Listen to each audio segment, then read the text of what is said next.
dos, tres, cuatro. Hello, everybody, and welcome to a live special event with Dottie the Psychic. Hello, Dottie. How you doing, darling? I'm doing all right. I actually just cleaned the office today. I've been completely reorganizing it. For like the first time since I moved in, I've like moved things back and forth, but I finally got all my costuming. Awesome. Which is nice because a lot of the reason I haven't been shooting like the big complicated videos like I used to do was because my costumes were in St. Albans. My camera gear is here in Charleston. But since I'm moving in with my fiance, I am actually putting all of my Dottie the Psychic stuff in my office. It feels really good to have all of your stuff in one place, doesn't it? It's hard to work when your stuff is not in one place. Yeah. I am thinking about starting to just carry my tripod and my camera around so that whenever I feel like it, I can shoot sections of a video because I've got some really cool ones coming up. One not so fun one that I need to get done, but you never know. You never know. It's taken me this long. Like I've been down for a while when it comes to those videos because I've been working on everything else. Yeah. Including this deck that I'm Madame Tortuga's Oracle deck. That's right. And we are here tonight to share in the glory of this new deck. So I'm super excited. I have mine. I have not seen it. I have refrained from watching everybody else talk about it, videos about it. Whenever they did their reviews, I have stayed completely in the dark so that we could have this special live tonight. I really appreciate that. You remember, I know, because you've been here. You and I joined ASIN not too far apart. Like ASIN, we joined Mystic PC, and that's how we kind of got to know each other, really. Yeah. So it was. I think I've been working on this rendition because this is actually something I've worked on for now a decade, building this deck. Okay. Pause. Let's go back. What gave you the idea that you wanted to start your own deck? So back in the day, back in the good old bad days, and I'm telling you what. So it's a big part of almost like I realize that it's almost a mythos, but it really, really happened. Sometimes I look at my life and say, that shit really happened. I was married to an alcoholic I think we were actually married for 9 years, but I don't usually count the last one because we were separated. But, so because he was an alcoholic, but he wouldn't drink at home, which was nice, all things considered. He wanted to go to the bar to socialize. And that was like the only way he knew how to socialize was to go to the bar. And I hate going to the bar. It's uncomfortable. It's loud. It's overstimulating. And the people there are often, nobody wants to be the only sober one at a bar on a Thursday night. Yeah.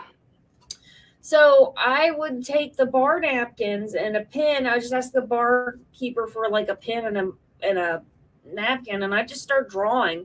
I'm like, okay, I can't keep this up. This is like the third or fourth night I've done it. So I went and I bought a pack of blank index cards and pens and crayons. I think I spent less than $5 on the original project. I actually still have it right here. Like, I still got this dollar store case. I got like 1 or 2 pack. I think actually I got 2 packs of blank index cards because I ended up with 100, and I know that there were some that got like displeased me and I discarded. So I think it was 2 packs of unlined, like blank index cards. And I just started drawing. And even like the first one, I kind of knew when I started drawing, I'm like, okay, well, I'm going to sit here. I'm going to be doing this forever. So at that moment, when I've like the first one was, I think I just doodled, but like it came pretty quickly that I started drawing these in this card format. And it started with the growth in vision, which is really telling because that's about the time that I started also getting back into my magical practice. That was about the time that I started watching more metaphysical, occult YouTube, esoteric YouTube. And because I realized I had really put it down. It was something that brought me great joy, and I had just kind of let the fire go out. Well, you were in a situation where you weren't able to be yourself. Right. So these cards became like that first steps in awakening. Yeah.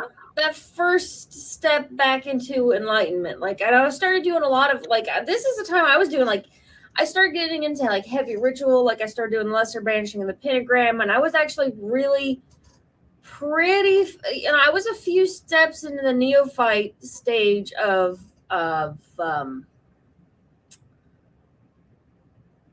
Western occultism. I can't remember, like the path of the mage. So, I had this book. I was on my way. I can't remember, something self-initiation of the mage or something. I was following this book along. And I didn't end up sticking with that for very long. But it was that first step back into who I've become. And actually, it's at the same time I started this deck, and I listened to this video online from Frederick Xavier. He runs Mind and Magic, and I can't guarantee, I haven't watched him in a long time, so if he's gone off the rails, I don't know. But you never know in this community. You never know. Like, apparently people could just lose their mind at any minute. I mean, madness is on the black box warning, so who's to say? Yeah. But like at the same time, I watched this video that was talking about how it was talking about the concept of the magician's mask. And the idea was that you create this character and step into it and become this character in situations. Okay.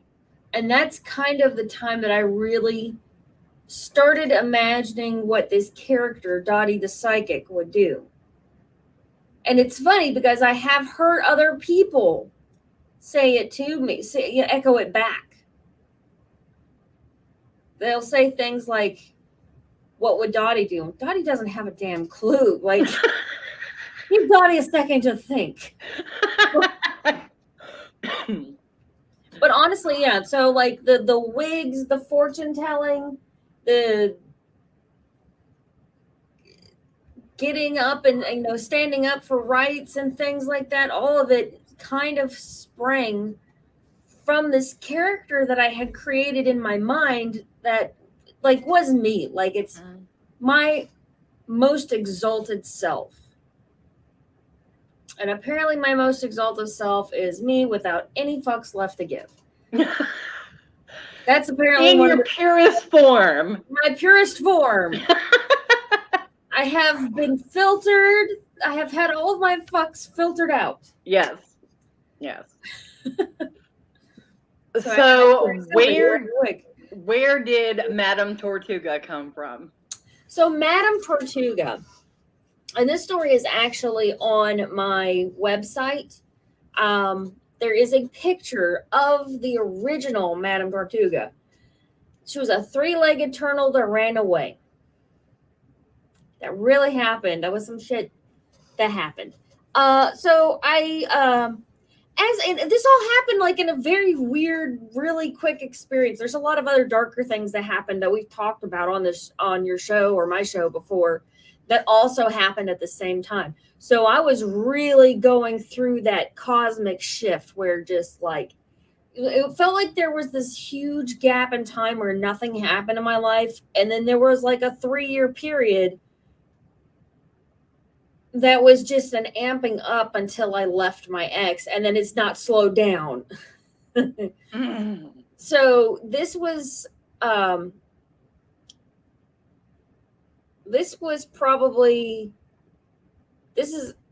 right after I had just gone back to work, after I had been on temporary disability for mental health issues, which, like I said, we've talked about before. And I had just gotten back to work, and the way I worked was there was more country road I had to go down through than usual. So I started seeing all of these turtles on this road. It was an insane amount of turtles. It got to be so many that I couldn't really stop and take them off the road. I was just like, okay, if they're not actually like in striking distance of our car or in trouble, then I'm going to have to just keep going.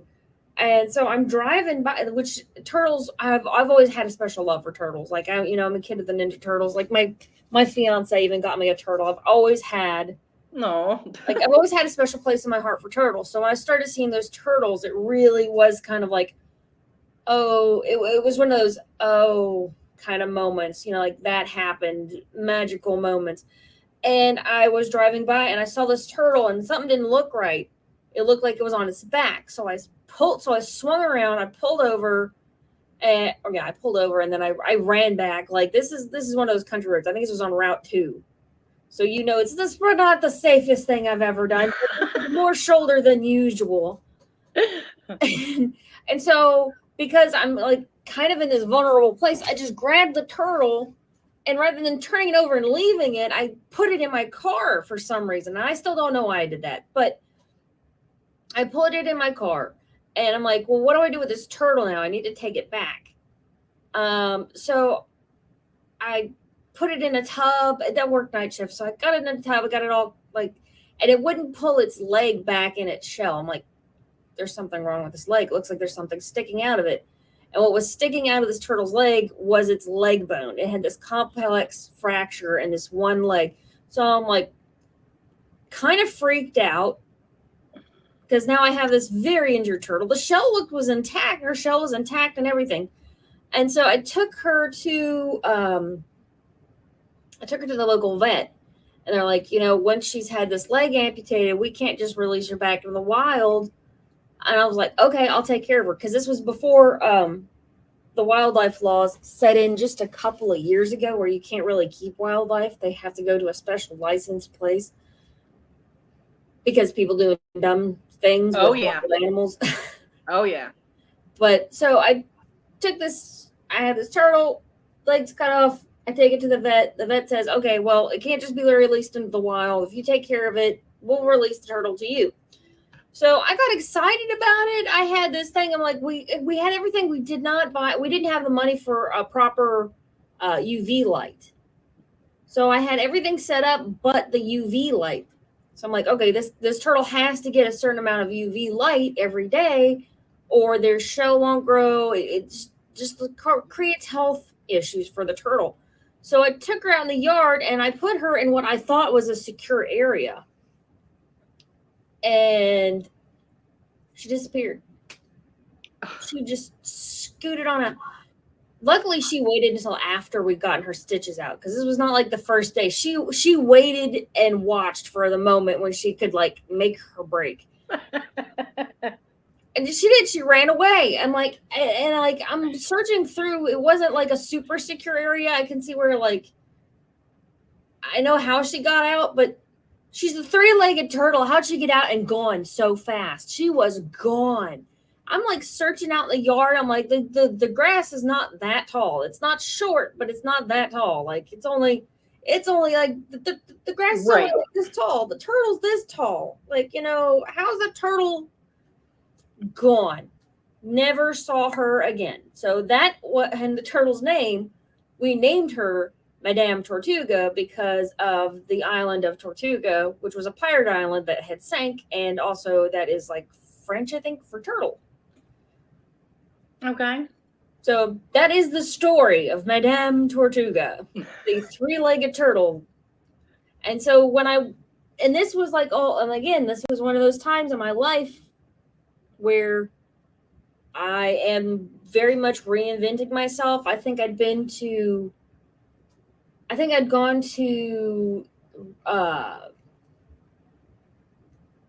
one of the events. What was the event I went to? Beltane in the Forest. It was actually when I met Asen, because I'd gone to Beltane in the Forest the summer before that. And I was selling like dream catchers and things. And it was kind of after that I ended up with the three-eyed turtle as my logo. And that's kind of the evolution of the whole thing. And that's still Madame Tortuga is the logo. Mm-hmm. And I've kind of started to use her as, because I've got this Dottie the Psychic aspect. Mm-hmm. You know, I'm out here. I have Dottie the Psychic. I am promoting Dottie the Psychic. I'm trying to build my brand. Madame Tortuga is my logo. She's always going to be my logo. But she kind of started to take on a life of her own. Mm-hmm. Things that I don't want to just name Dottie the Psychic, I call Madame Tortuga. Well, your YouTube has kind of switched, right? From like Dottie the Psychic to Madame Tortuga's Lounge, right? Well, okay, so there's two aspects to what I'm trying to do. Okay. And this is kind of the break, because there's Dottie the Psychic, and that is more for people like my clients who don't know what I'm about. They get a reading and they need some advice. And I've put a lot of just me talking to the camera on there. It's never been formalized what I'm actually like teaching on there, but it's kind of my teaching channel. I really want to do more on, like, I've got the scammer video that was legendary. I've got the tessiomancy video. So it's like different types of divination and some of the follow-up questions that I want to be able to answer immediately, so I can just send somebody a link. That was always kind of what I wanted to do with it. But I had all these other really brilliant cinematic ideas. But, you know, all of my long-form video essay styles that involve costuming end up on Dottie the Psychic. And in Madame Tortuga's Lounge is supposed to be, you know, a little more laid back and a lot more community building. You know, because I've got my vlogs from the prides on there, all the ones from way back in the day. I've got shameless self-promotion. Sorry. And I've also got like psychic shopping. Yeah. Which I have a hard time getting shops to actually agree to. They're like, I think they think I'm a joke. I need to work on my approach. Okay. You all know I'm real. Tell me I'm real. Oh my gosh, don't do this. Start doing the AI stuff. Oh, you'll creep me out. Listen, so look, I'm telling you what. I've been telling people for years, be nice to Siri. Be nice to Siri. Okay? Because I'm pretty sure that the AI is going to be more like the DMV than like Skynet. Yeah. So, what do you really focus on with the lounge?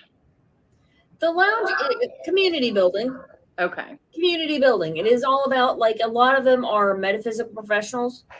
That's kind of the tagline. It's the energetic and entrepreneurs, metaphysical professionals, spiritual influencers.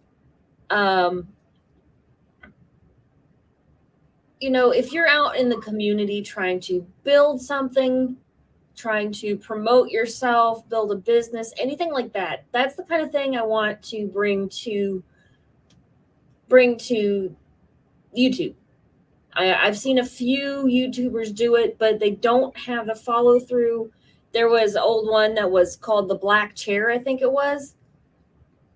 And I think nearly every YouTuber from that era has either blown up and would never ever respond and go on a actual podcast, or has quit. Mm-hmm. So things like that, like I thought that was brilliant. I've seen that before. There was a few others, but there's not a whole lot of magical people helping magical people. Like lately there is one that's been really cool, and I'm trying to get on with it. I need to get a hold of Raven from Sabbath Social. Was supposed to come on the show, but she got sick. I had and this is part of why I started pre-recording it, because I've actually had 2 major cancellations. I'm like, where is everything?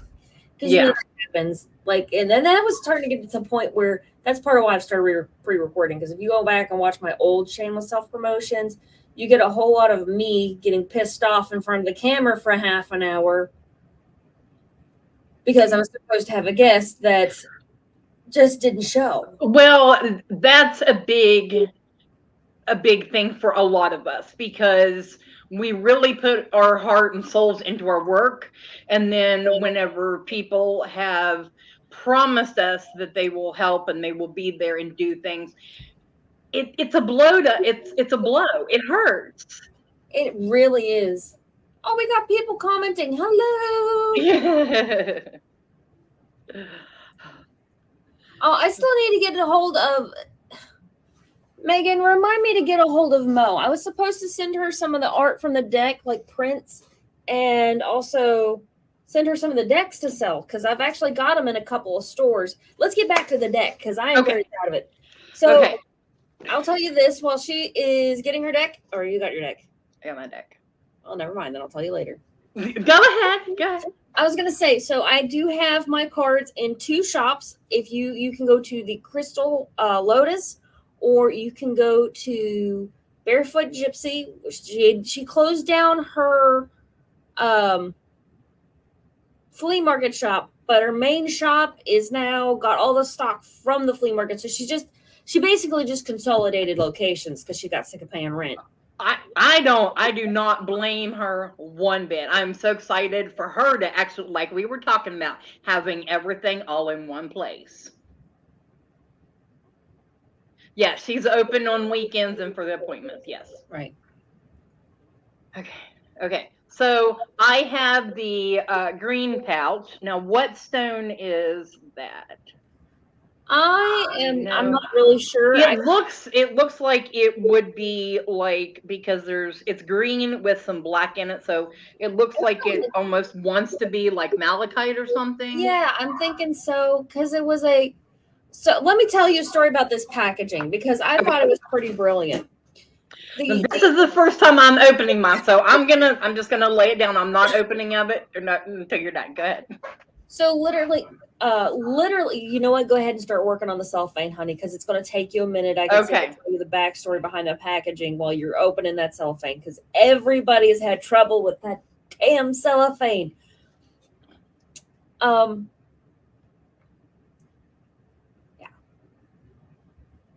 I'm going to let you go ahead and start working on that cellophane, though. Okay. Those are the backs of the cards. There's Madame Tortuga's face. I tried to make it so that if you wanted to, because I read reversals, and one of the big pet peeves I have when I'm reading cards that have the reversal meanings in them is that the back of the card, you can tell which ones are upright side and which ones are down. Like the backs of the cards will be unidirectional. So, they only look like they're supposed. The backs will look up and down. So I like to read reversal. So I made the back so that you can't tell if the next card is up or down. Pack I bought for Bella said she didn't have an issue, but she got those. I'll tear your flesh off your bone nails. Yeah. Your kids are pretty intense. I love your kids, but they are intense. They are awesome. And there is the back, which you all have seen pictures of that already. So yeah, that's one of the. So before we go into the cards, we got this cute little pamphlet here. So there is a trick to the pamphlet. Because it is an intuitive deck, I did not put individual meanings of each card in there. And this kind of goes back to the whole packaging debacle. I couldn't get what I wanted from the printer without shooting the cost through the roof. Right. Like, these are already, it's a $40 deck for a reason. And part of that reason is because I had to go out and figure out my own packaging. So I tried to really up my game. And one of the things I did was this, it's all one page. It's called a one-page zine style. So it has the meanings as a brief description of each suit. And then also a brief description of the numerology. But also in that booklet is my signature spread. And it's one of the few that actually accounts for free will. Okay. And I call it the hourglass spread. Sometimes I will do like the allies and enemies or 3 separate cards off it, but there's the past is an amalgamation of events. The future is an array of possibilities. So as you work your way through up the hourglass, as you go from the still sands at the bottom to the ones that are moving to the choices that you can make that will cause the next sands to fall, it gives you a lot more options. That is what she's talking about as far as the hourglass goes there. Right. And I go into now you go into pretty good detail about like what each tier means. And it ends up being a 12 card spread. So it's a pretty hefty spread. I know a lot of people, because everybody knows the Celtic cross, but I never liked that one. It's not as popular now, but when we started, yeah, everybody did the Celtic cross. And when I started drawing my own cards, I'm like, this does not lend itself to the Celtic cross at all, because it was, purely intuitive for me. And there are some stories behind the cards that, and each reader will interpret the art differently. Like, I know some of them, like, I just started drawing and that's what came out. Mm-hmm. So everybody is going to read this deck completely differently. So you can't get that thing that other readers do to readers. Like, a lot of psychics go to psychics often. And some psychics who have memorized what the cards mean rather than actually feeling their way through readings will try to tell you what the cards in front of you mean. And you can't do that with this deck, because what it means to you is not necessarily what it means to somebody else at all. Mm-hmm. And I know what I see. So if I'm the one doing the reading, I can do a pretty efficient job. But if somebody else were to pick up that deck, they would also be able to read it, but they could do the same spread and get a totally different message. Well, I understand that, because for me, if someone would, throw out the cards and send me a picture of it, what do you get from this? I can guarantee you not what you're getting. Right. Because I get a whole different feeling, a whole different vibe, everything like that. So I'm really excited for this, because, it's great to have the basic information, but if you are not really intuitively reading as well, I feel like you're not giving... You're giving a half-assed reading. Yes, it's parts and bits. Like, you can't put the whole thing together without some level of intuition. Yes. You're trying to build, and this is the thing, like, it goes back, because tarot is considered a story. Mm-hmm. And if you kind of go back, if you watch if you're into like the Hellenistic traditions of magic, where their rituals are very much like a moving plot, it's almost theatrical. Mm-hmm. It can be very theatrical with lines and everything, but it's almost like that. Like each scene is a different scene. But if you're reading, part of the story is how you get from one scene to the next. You know, how does this card affect this next card?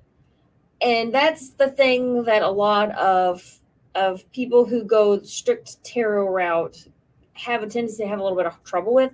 If you get so caught up in the exact meaning, I mean, whomst among us has not reached for that little booklet early in our stage? And I think that, you know, Asen was like, yeah, I'll read it once and then I'll use it to stabilize my table or as a doorstop, depending on the size. And I actually had a much more in-depth, like, I had each card kind of outlined what I believed.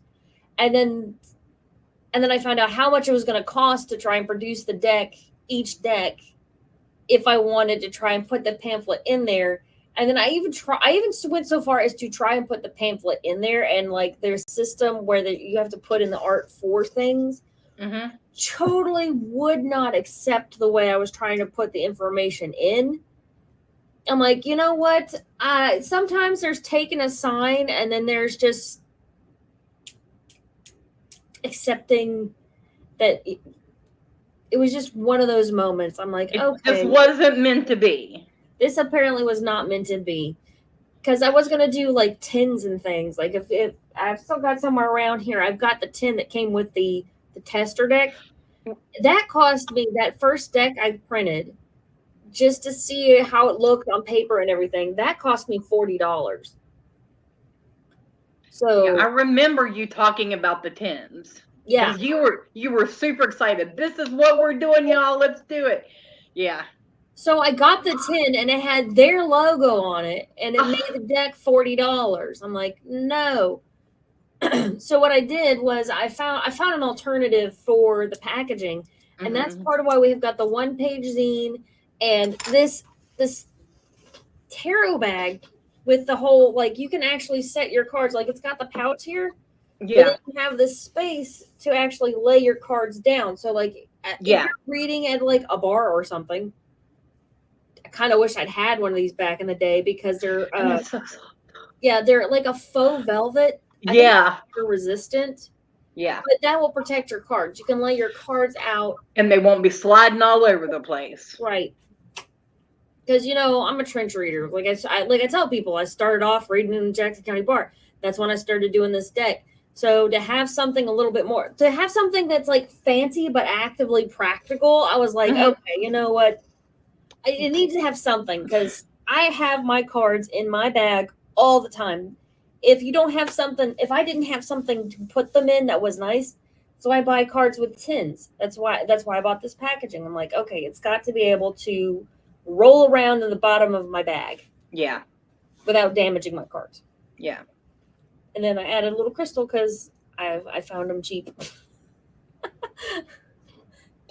They are adorable. I love that you brought up the fact that they are it's multifunctional, so you can use it to keep them from sliding all over the place. And I mean, it's perfect for, you know, keep them out of the dirt.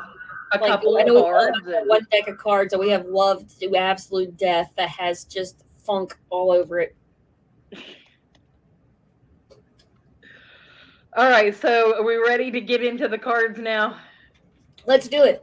Okay, because I'm excited because this is something completely new, and I love being able to experience different types of divination. So because of how I am, I will try to see these through your eyes. Fair enough. I'll be glad to help you out. That's my goal. That's what I'm going to attempt. Go straight into the madness, are we? Oh, I'm ready. Okay, first card. That is the Growth and Vision card. And I'll show you, see if I can find the original.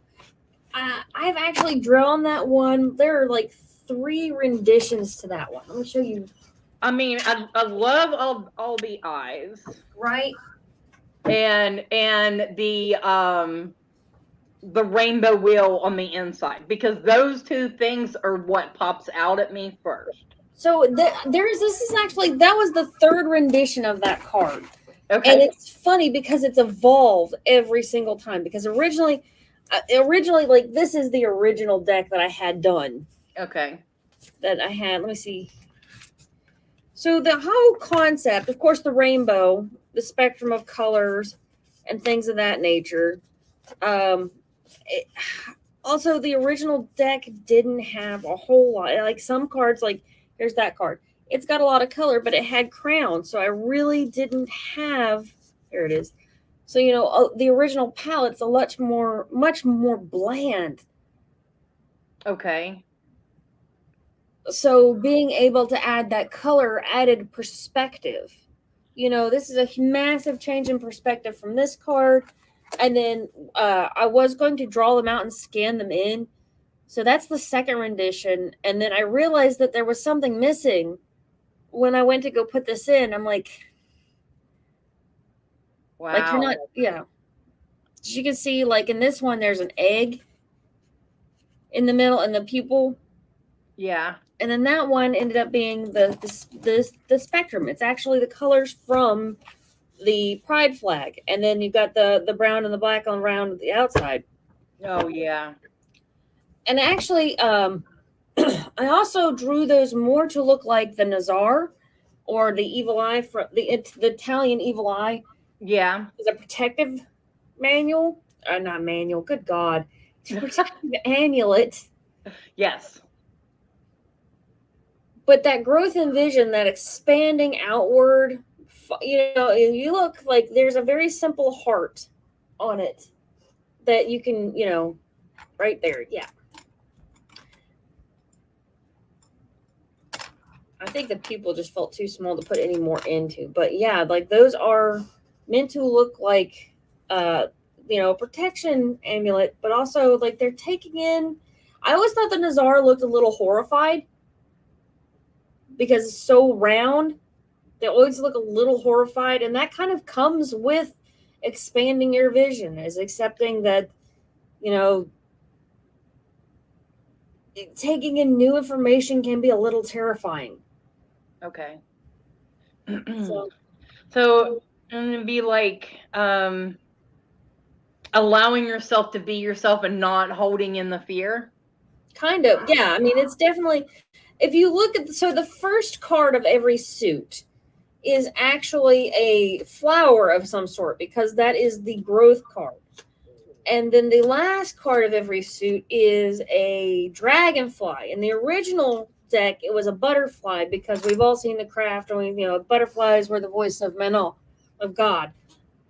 Well, before I really got a chance to get this deck out, I don't even remember if I had really started really genuinely working on it yet, but my mother passed away and she loved dragonflies. So I changed the butterflies to dragonflies for her.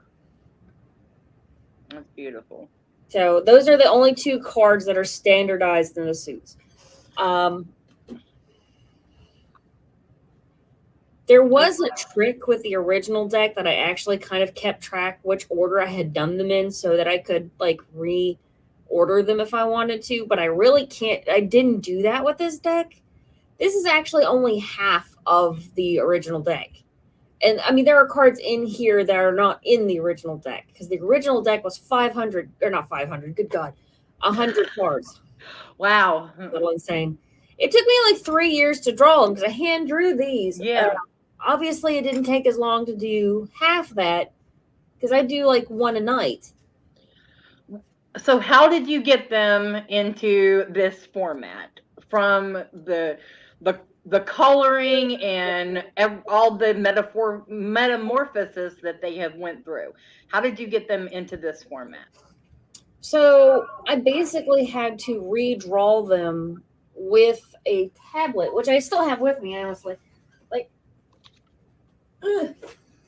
So I bought myself a tablet, which was something I wasn't going to do. And honestly, getting the tablet, I started off, I was just going to redraw them like this.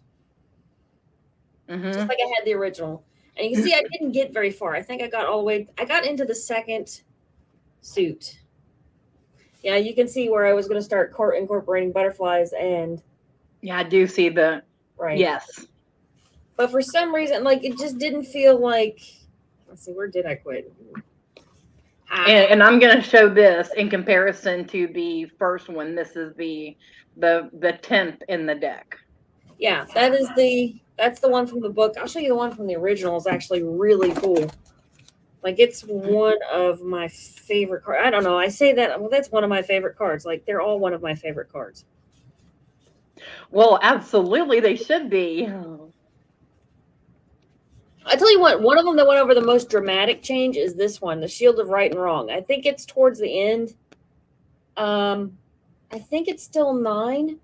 If you want to look for that one, you can tell a difference between this one and then, like, the new one. What is that one? It's in the balance. That's the next to last suit.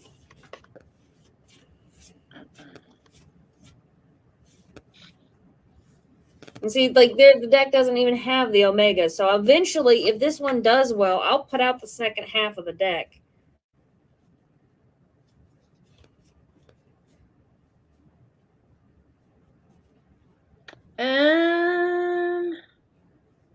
Or maybe just a totally different deck.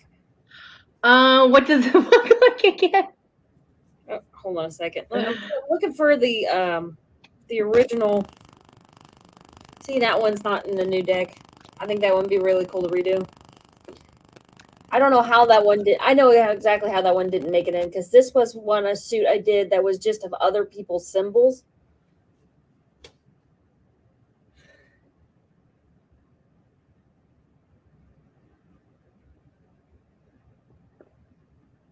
You know, that happens, sweetheart. Yep. Just remember, if you can't catch us live, you can always catch us at our respective, so you can always catch me at DOTTIE.psychic.com to schedule your appointment.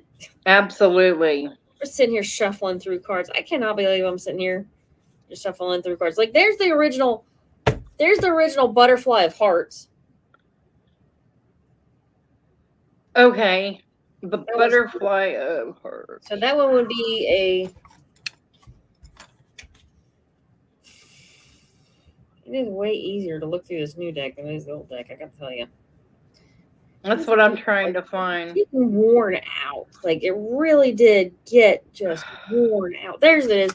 So I was showing you the difference. Like, here's the original Shield of Good and Evil, and then it went through a massive upgrade. Oh, yeah. Wow. Yeah. So what was the one I was looking Okay, for? so I'm going through here, one card stood out to me. And it's this one. That one, yeah, because that one is from the flower suit. And it is it's the family tree. It kind of looks like Yggdrasil. Yes. With the eye in the middle, you kind of have to take your own perspective, because some of us don't have happy family homes. Some of us have really great homes. Some of us have just lost a lot of people. You know, myself, I'm going through a major shift. My home is going from St. Albans to Clendenin. So here was the original. Like, we saw the Dragonfly of Vision in the deck. Yeah. Madame Tortuga's Oracle deck. This is from the Bar deck. Oh, okay. See the difference? Like, there's a lot of cards that have gone through a lot of changes. But that's so that's basically, like, here's another one that went through a massive upheaval. So did they go through changes as you grew and healed? A lot of it, yeah.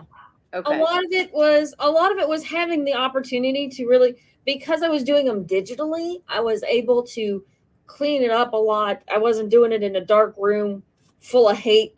Right. And honestly, because if you get a chance to look at the original deck, even with having the crown, some of these cards are just very, very monochrome. And of course, there's the one that's like full of color. But like even the more colorful ones are still very limited in the amount of color they have in them, because my life was very limited in the amount of color it had in it. A lot of the cards there are a few cards that I'm never going to draw again. Like that one is actually original to, that is one of the originals. That is one of them that came from one of the originals. So I like that one. what's this one? I was going to give all the cards a title, and that one was going to be Cognitive Dissonance. Wow. Okay. I see that. I mean, so for those of you who don't look at this detail that she has done, I mean, like the artwork that you have created here is absolutely stunning. I like just not the fact that you've done your own deck, but that you have built it over this whole amount of time and done this amazing artwork. And the next card, I have to. Hello, Emily. You know, that one apparently disturbs people the most. Really? Yeah. I've had a couple of people tell me, like, because a lot of people had some really, really good readings out of these already. Hello, Emily. And they said, like, they were showing off the deck. They were going through each card individually, and my fiance, he's like, yeah, I was showing it off, and like everybody had a real problem with the one that looks like it's looking in a mirror, but it's off kilter. And like, if you think about it, the whole card, it's a vision card. Mm-hmm. So if you're looking into a mirror lake, and what you see is not what's going on. It's an important thing to remember that the mirror tells us what we ask it. Not the truth, not a lie necessarily, but the answer to our question.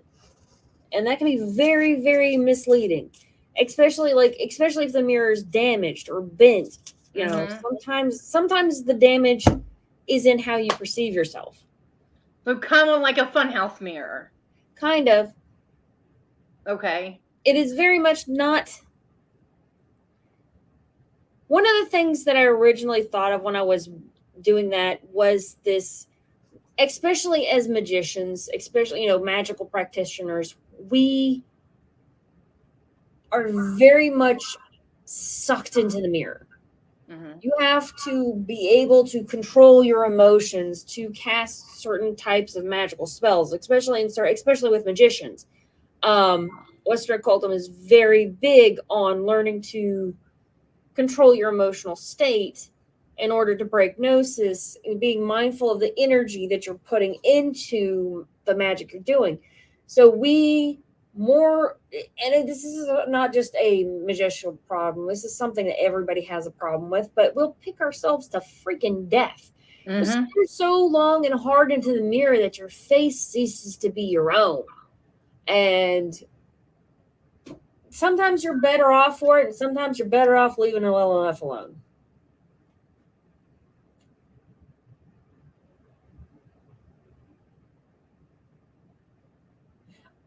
So, Erin. Hello, Erin. You have these, you said, set up into different sections. So, yes. So let's talk about what the different sections are, are meaning. Okay, so there are 5 suits. Okay. There's 5 full suits, and then a 6th half suit, almost half suit. And this is another one of those things, like, your girl, once you have screwed with me, I will be maliciously compliant. The card company was going to charge me the same amount of money to publish 50 cards as they were to charge to make 54 cards. So I'm like, I can whip out a few extras, but I can't stand it when they put in those just blank cards. I'm like, this probably would have been one of the few decks where somebody actually could have done a blank card. And in retrospect, I may leave like 1 or 2 blank if I do another deck, but that always kind of drove me crazy. Like, you can't draw like the artist. And so often people will just pitch the title card and that one blank card, or like the one instructional card with it. I'm like, I will shuffle mine in. I shuffle the title card in. If the backs look the same, they all get shuffled in together. So I think it adds something to the reading. So a lot of those cards that is like a totally unique deck. And I decided for those last 4 cards just to go completely wild with it. So you've got the original, the 4 original suits that were based off the original deck, the bar deck. The eyes for vision, let me look at my book because I can't remember what order I put them in. Were the 4, your extras, were they ones that you wanted to see in the deck, but you're like, well, I don't really want them as part of the main, but I still, I'll pull them in. One of them, like there were 2 of them. Like the one butterfly, 3 of the 4 have Madame Tortuga on them. And then one of them is almost like an Omega card. It has all the suits incorporated in. Okay. And that one was it was sort of like a finale card. I'm like, poof, let me put this all together. Like, I'd worked up this energy to build this deck. So I was doing it like every night. I was creating art for this deck. And then I run out of cards. That is actually the 10 of balance. So that was the last card that was supposed to be in the deck. Okay. So look through. I'll show you the deck that is the 4th deck. Okay. So I got the last 4 cards right here in my hand. Okay. So this one? Yes, that one. Okay, so that looks like the Tree of Life. I see that. That's what I automatically think of.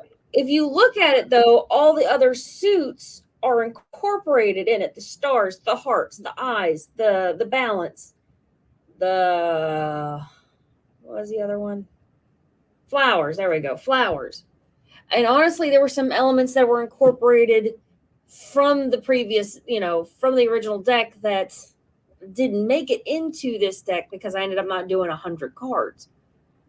But if you look in the corners, like where the suits are, those last 4 look like butterflies, because in the original, and that was kind of my homage to the original, because you see how the original 10th card, how they kind of look alike. Yeah. Or it will if your camera decides to focus. It's giving up on me. Okay, this one. Yeah. It's apparently, there you go. Yeah, they look a lot alike. But even if the suit looks like the original. And that one, I don't remember what I was kind of just putting things around it. So I kind of just went I got a little excited with the last 4 cards. Okay, so that's the second one. And that one was just some kind of extension. It was kind of one of the original backs. Okay. Before I decided I wanted to make it multi-directional. Yeah. Or bi-directional. That was going to be one of the original backs. It also kind of looks like a vagina. I'm not going to lie. Okay. It does. And then the last card is, of course, your tagline. My tagline. Safe travel and much profit to you. Yep. I love it. I love how, so what's around the face? That is supposed to be kind of a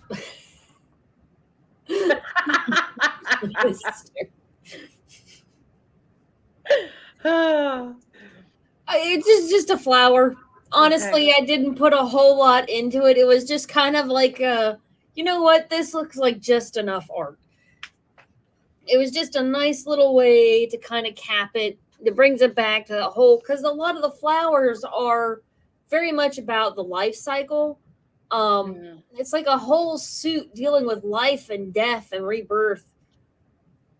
And so, like, ending it with the flower, growing seemed really appropriate. That idea that, you'll come back to the cards. Oh, I mean, you have not seen these. I'm gonna go through here real quick. First of all, I need to ask. I'm kind of stumped on this. Okay, so you remember I love that. So when I started drawing these, I was very much, the original deck was drawn during a time when I was going through a mental health crisis. Yeah. As a matter of fact, I think I finished the deck, and it was just a couple of months later that I ended up putting a gun to my head and going on a grippy sock vacation. So where I went to the grippy sock vacation was 6 East. Oh, wow. Okay. Yep, the 6 East at CAMC. And so I put that on there, and it is very much, and it was a very dualistic point in my life, because I was watching the 4th of July fireworks, celebrating my freedom when I was locked in a place. And oddly enough, it was definitely one of those moments that, even though I was locked in and was not able to go anywhere, that was the most free I'd felt in a long time. So that's very much what that card is about, that feeling locked in or locked out, and realizing that you're doing it to yourself. I got it. If you're locked out of something, there is a whole world for you to go. If you're not welcome, then you go someplace else. If you feel locked in, no, you're not. Yeah. There's always a way. You just got to look for it. If you feel locked in, it's because the action you'd have to take and get out, it feels tremendous. I remember feeling like that. It is really hard to take those steps, but the feeling that you get once you have made those accomplishments is so joyous, so free, so overwhelming. It's beautiful. It really is. It's completely overwhelming, and I've not ceased to be overwhelmed. My life has been on one hell of a roller coaster ever since. But the first steps of freedom were taken in a place where I was very much locked in. I was literally locked in.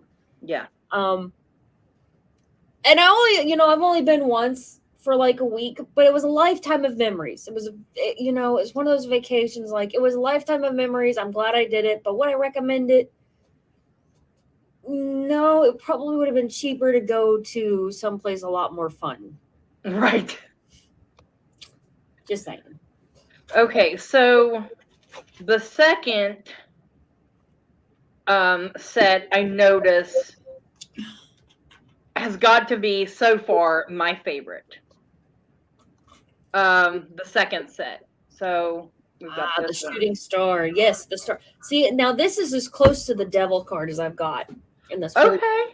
This card, more than any of them, like, when a shooting star is going for it, they light up the sky. And you have to leave a lot of things behind. And that's really what the devil card always kind of meant to me, was the selfishness. Yeah. So when you get the shooting star going forward, sometimes it's that leap where you have to sort of be by yourself to make what you need to happen. Like, you've got to put the rest of your life on hold and follow through with something. But when it's turned upside down, it means you're burning bridges and you're not going to be able to make it to your goal. Like, you are doing stupid, selfish things that are basically, you're cutting your own throat and burning bridges. And, you're not going to have any friends if you don't stop doing what you're doing. You're going to be broken alone. See, that was a pride card. Oh, yeah. I thought it would be nice to have just a really cool pride card in there. And I love that. Of course, I would have that on a t-shirt for Pagan Pride. Right? Actually, to some of this, like this was before. I didn't even, like, the whole Pagan Pride thing, I kind of stumbled into it, and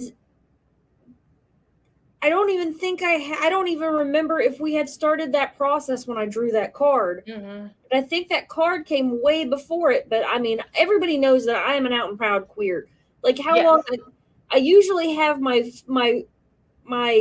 pride flag like right here. If you've seen me on my other live streams, my pride flag's usually like right there. And it's over there now off screen, but so I'm an out and proud pagan queer. Absolutely. So it was very, very much a self-insert, especially because it was supposed to be, it was going to be like the first card of the deck. But when I was thinking about it, I'm like, none of this screams like the whole point of pride is to find people like you. Mm-hmm. And it's almost the opposite of the shooting star in a way. It is a coming together of people around you. Like you're going for a dream, but you're not going for that dream alone. Yeah. It's building that community. And with this, I feel like, you know, I mean, it could be two different communities coming together. Right. And it's very much not like, because it's a dream for somebody else. Yes. I see that. It is a dream that is not just for you. Because I am very celestial, I love this one. Yeah. See, okay, so that's one of those I go back to the original one because the original moon in that was very angry. And I really toyed with the idea of going back to the original face on that moon. Yeah, here it is. Because, like, there's the original. The expression on that moon, like, and then I don't know if this is one of those things that is very much has to do with where I was when I was drawing the original versus where I was when I was drawing the one for the deck. Because I was nearly two different people by this point. Yeah. So it could very much have been that effect, but also it's a power card. Yeah. It was very much a powerful determination card.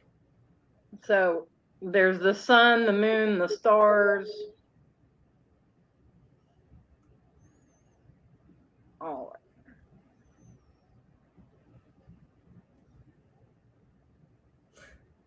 Okay, so I gotta tell you a story about the nut bin. Like stories for a lifetime. So for only having been there a week, it was like Girl Interrupted. So there was a certain level of maintenance boredom that you were expected to maintain.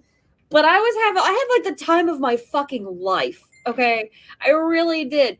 So I just started reading cards there. It definitely had its own energy of like. But apparently it's that weird chaos energy that I really thrive off of. So I had like the best time of my life. I had been under so much stress and so much pressure.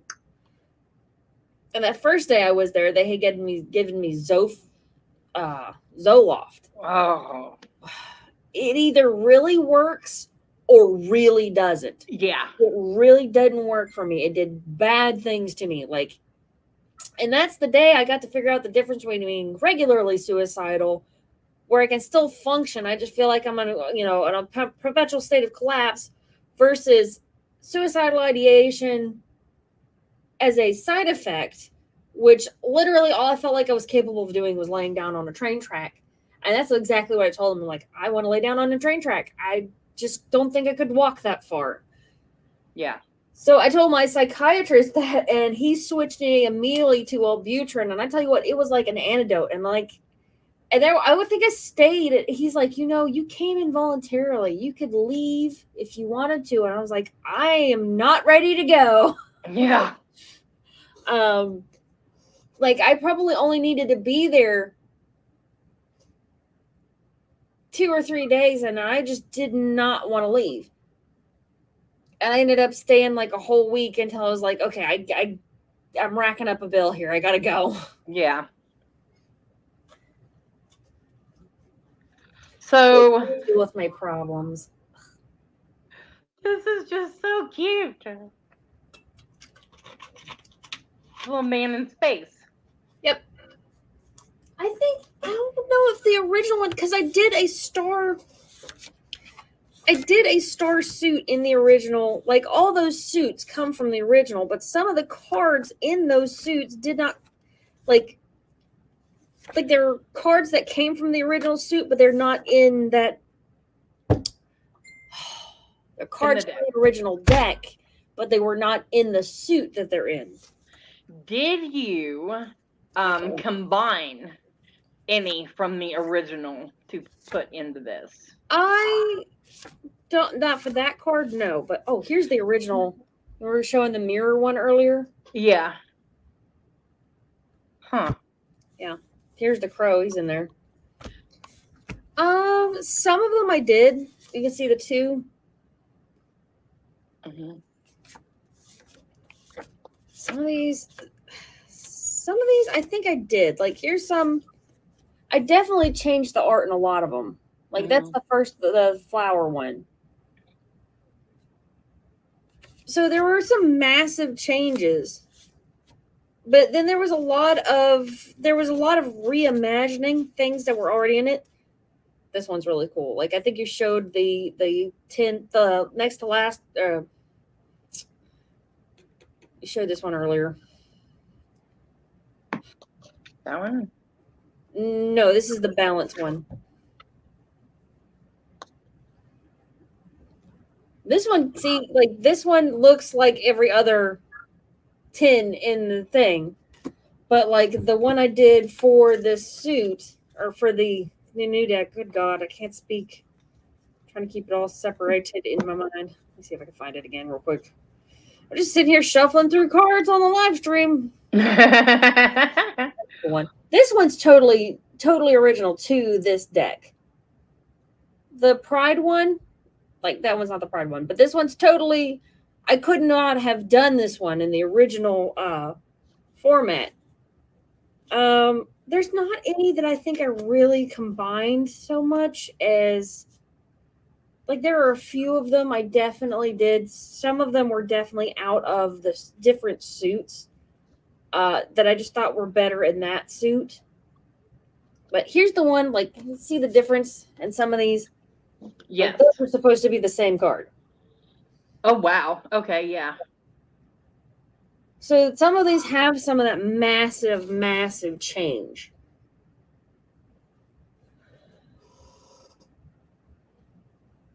It was a massive shift. It was, I swear to God, the Wellbutrin was like an antidote. I don't know what about it counteracted this I always want to call it Zoloft. That's not what it is. It's Zoloft. Yes, Zoloft. Yeah.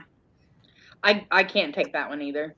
The SSRIs, I tried Prozac too, and like I was taking like 10 milligrams of Prozac, and I'm like, I still want to die. I don't think this is doing the good things for my brain.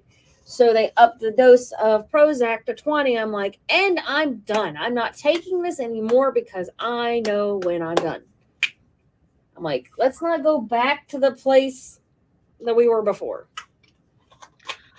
Okay, so I want to. So the first set that we went through was the flowers, right? Mm-hmm.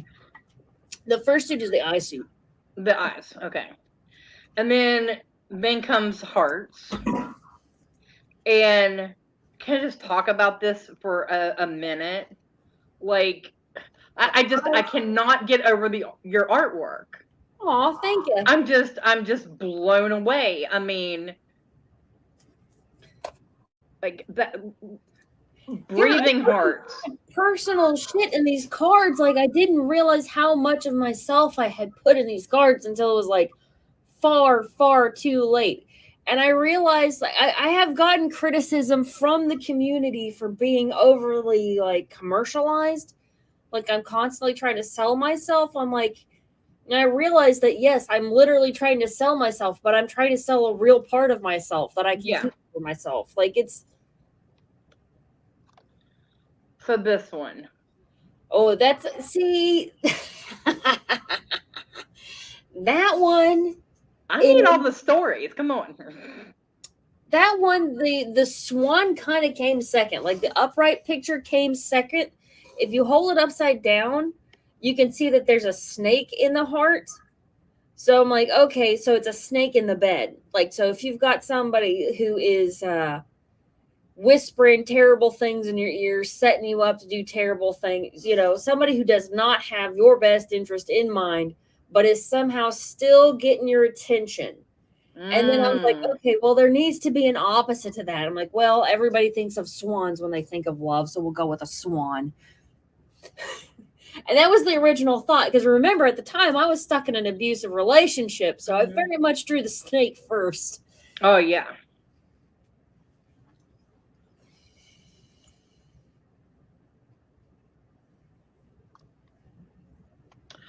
I enjoyed this one. This one makes me feel like home. It's a very Pollyanna card. Like, see, that's one of those things. This is almost a force of will card, because there are two ways that you can look at this card.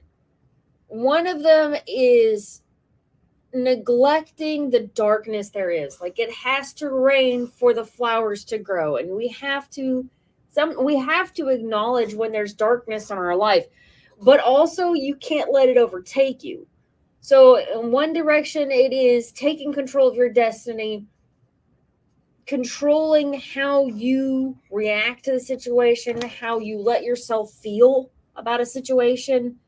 And then in the other way is stopping yourself from being able to express your pain. You know, you're just cutting through the darkness. So that's why it's kind of a shadow work card. It is very much a shadow work card. That's why, to me, it feels like home. Right. In a lot of ways, because it's that brave face. Either the card itself is the brave face, but there are two aspects of it. There's the brave face where you go out and you do what you need to do and you improve your life and you work towards something good. And the other one is you put on a brave face and you go out there and you do another day's labor while you're slowly dying inside and neglecting yourself. Yeah, you can't deny it does one, like when it's reversed, it very much indicates that somebody's neglecting their own humanity. Yeah. So it is a shadow work card. There's a lot of shadow. Like the whole deck was shadow work for me. Like that one was just a pretty concept. I think it's beautiful. I love the colors together. This is actually one of them that started off as another card totally from another suit and ended up there. Let me see if I can find the one that I had actually patterned it off of, because it's not in the same suit at all. See, there's one out of the original deck that has nothing. Kind of a wild one. I'm going to have to do another. If these honestly sell and I can move them all, I may publish the second half. But see, that one was supposed to look like this. Oh, wow. Like this was the original card. That is amazing transformation. Yeah, I mean, it was the total difference in medium. But I think the card itself to me has always been about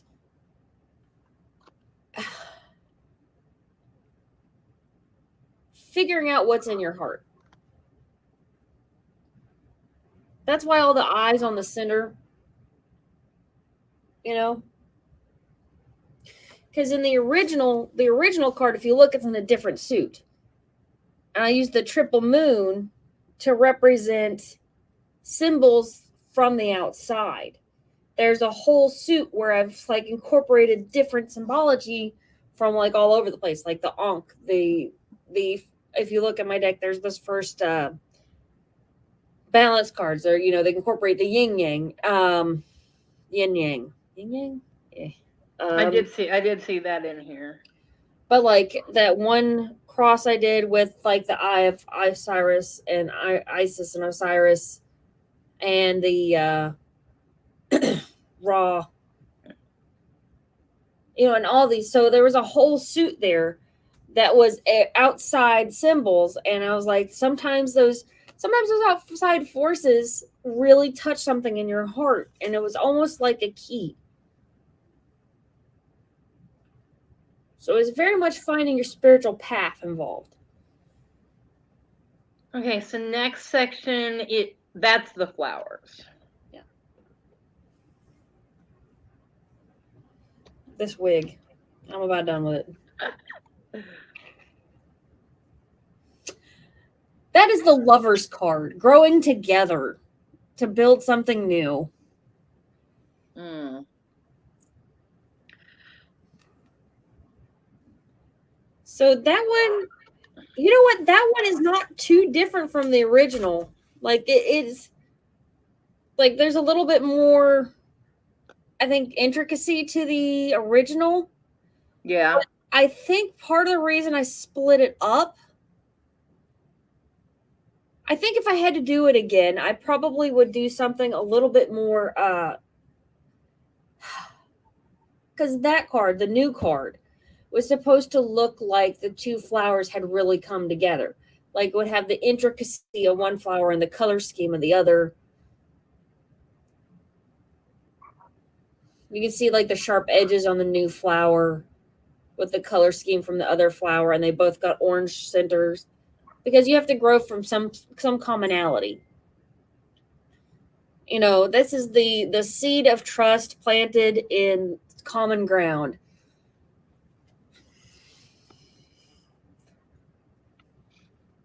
I like that. We're all needing a little bit of love right now. So what does the flower section suit speak about? It's very much the cycles of life and life and death of all the suits, because every suit kind of takes on another aspect of our being. Mm-hmm. You know, the eyes are very much how we perceive the world around us, the understanding that we're a single perspective, trying to reflect that single perspective off of other people's perspective to find, you know, commonality. The balance card are very much, you know, the yin yang is very much balance. It's about finding, you know, it could mean stagnation, or it could mean returning to balance or fighting against that stagnation. But with the flowers, they just are. They just exist. They go through their life cycle and they reproduce and then they die. And then next generation starts up. And we watch this happen every year. We plant seeds, or the plants from last year spring up, depending on if they're perennials or annuals. But even annuals or even perennials, even if it comes back every year, it doesn't come back every year. Eventually it dies. It has to create that next generation to continue to exist. So a lot of those cards from that suit are very much about starting new projects. And yeah, like that one, that's the seed. You know, you got to start a project in fertile ground. It very much warns about being mindful of how you're setting yourself up.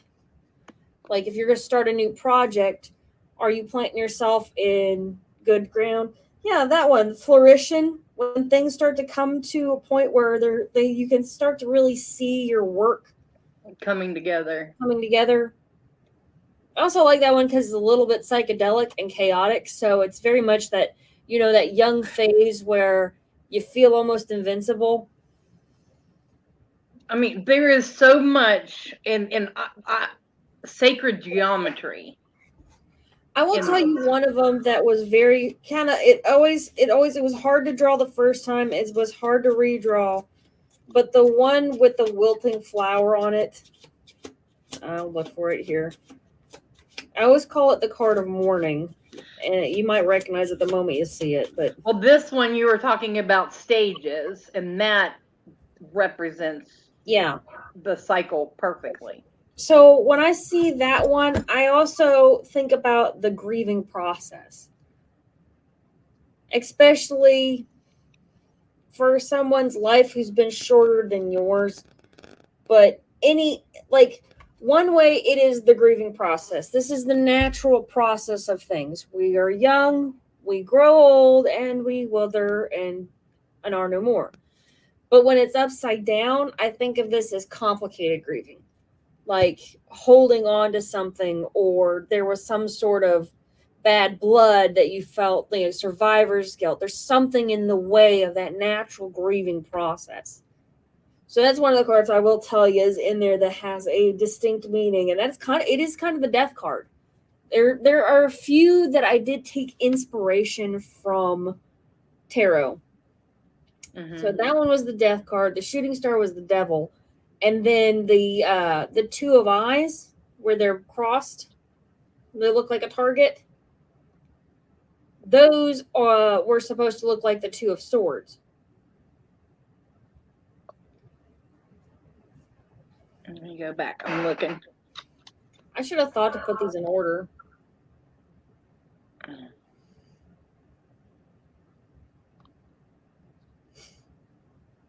I don't see it.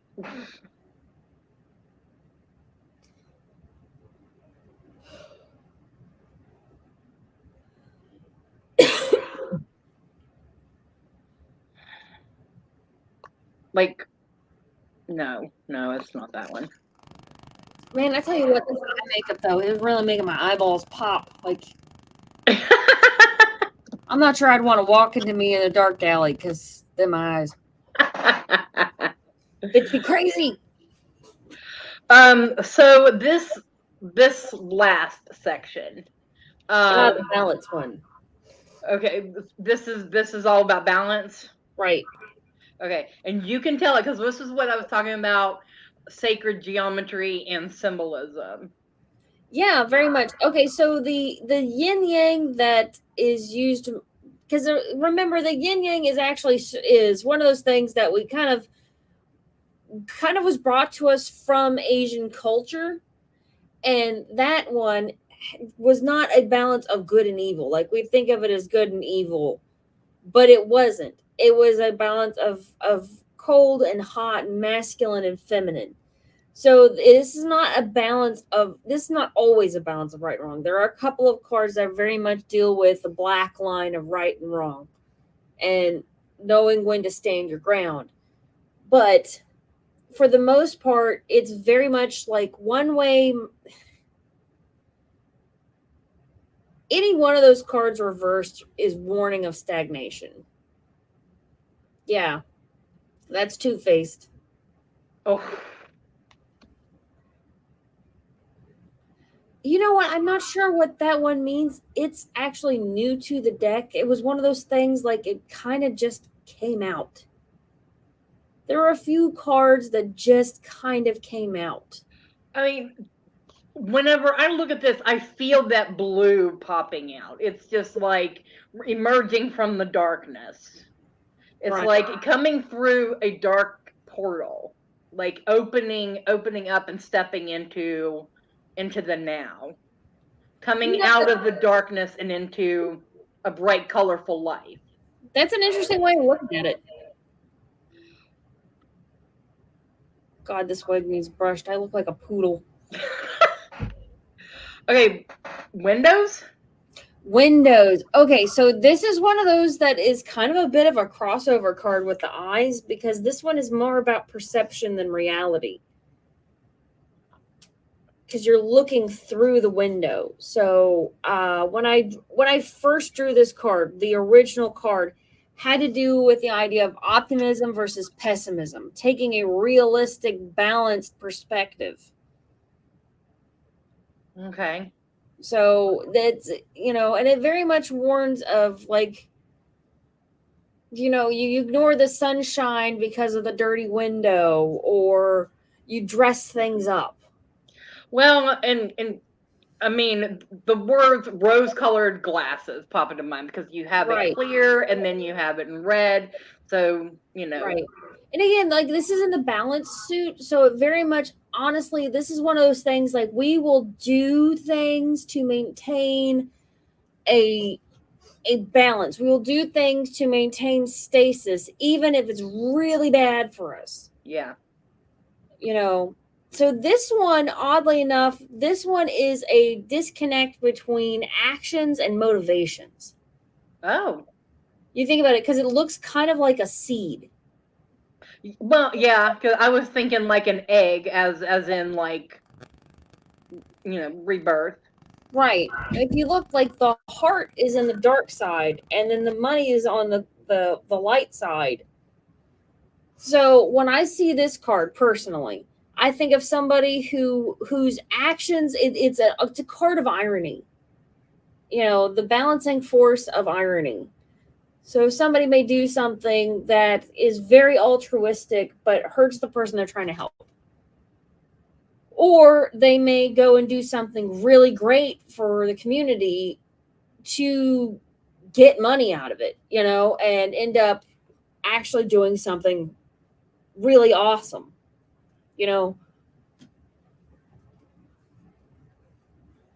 This That one was actually see, this was not part of the original deck. So I don't really have a full meaning for that myself. Like, I would have to see where it played out inside the reading to know what it means. But it's always kind of felt like, because it was a shading exercise. Yeah. So Like, now I see this and I see the shadow right there, black and white, and then evolving into a more colorful transition. right. Like opening up your eyes and stepping, into your own. See, I see a lot of gray. When I look at it, I mean, it's literally, that is the most gray card. It was the only one I did any shading on. So I kind of think of that moral degradation or stepping back from a us versus them mentality, or sliding into, that extreme where it's us versus them. Like, if you look towards the edges, the colors are more sharp and against each other, where it's more amalgamated in the center, Yeah, the designs and shapes, and I really like this one because of this section. There's the yin and yang. Yep.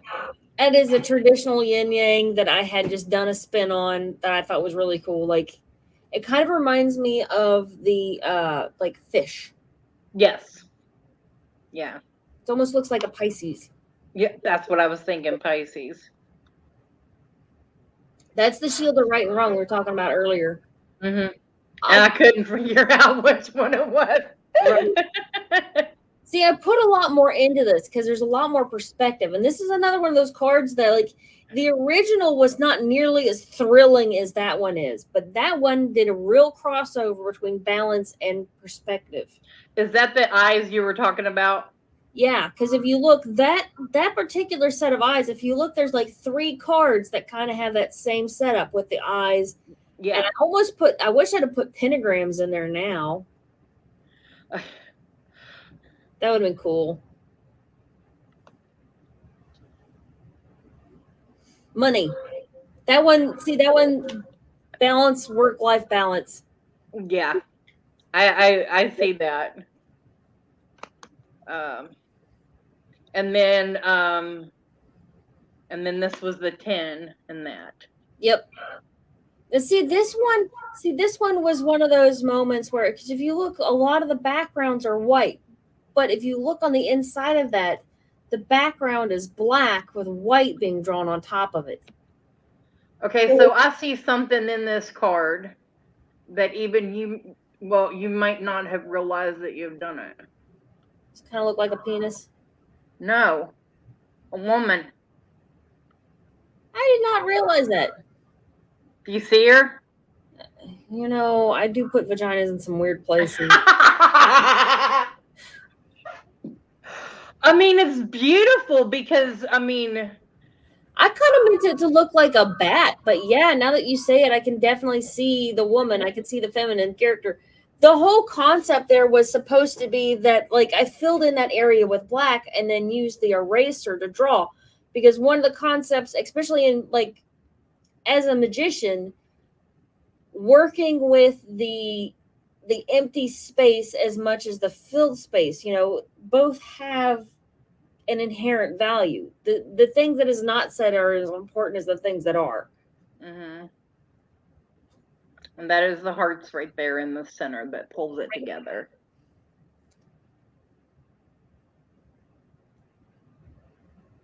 So, I mean, I'm really proud of this deck. I worked very, very hard on Yes. it. And you should be very proud of them. I got them all in like little sections here, and So if anybody wants to go and buy the deck that we've been showing off, it's actually on my website for sale now. Dottie the Psychic.com. right there down below, that's her website. So yeah, like I don't have a favorite card. I thought I would end this with showing off my favorite card, but honestly, I've put so much love and work into most of them. There's a couple that I kind of just redid because they had a place. This is one of my favorite though. Like this one, he's the scientist, he's the artist. Mm-hmm. Here's the okay, so that's one of my favorites, I think. The heart dragonfly. Yeah, because I've actually been trying to do prints. Because I put so much work into these that I did a few prints. So if anybody has a card that they really like, I'm thinking about posting those. So that I can, what I can do is you can send me the money. I can buy them from FedEx and then have them printed off at your local FedEx so that you can pick them right up. And I'll show you some of the ones I've done. Let me see. I know how we can end this. You can give us a sample reading with them. See? Oh wow. Yeah. That's the one I called the long heart. Yeah. Okay. Then I've got your. So here's the other one I printed off. But I am also trying to get them into a couple shops. Like the Crystal Lotus has 3. I sold her 3 decks, and then the Barefoot Gypsy, she has prints and decks, and then Faye Clips in the Charleston flea market. Charleston The Capitol Flea Market. She's got some of my prints. I need to get her some decks, but she's got some of my prints for sale. Also, the 2 Tinkers have some of my prints for sale, and I'm going to try and get them up to you guys in Morgantown at Moe's. We had talked about it. She seemed really super excited, and then life. Right? I get it. Right. Okay, so you know what? I will gladly do a... Let's see if we can... Let me see if I can get my tripod so we can actually look at the flat space, and I'll be glad to do you an hourglass reading, walk you through it. Okay.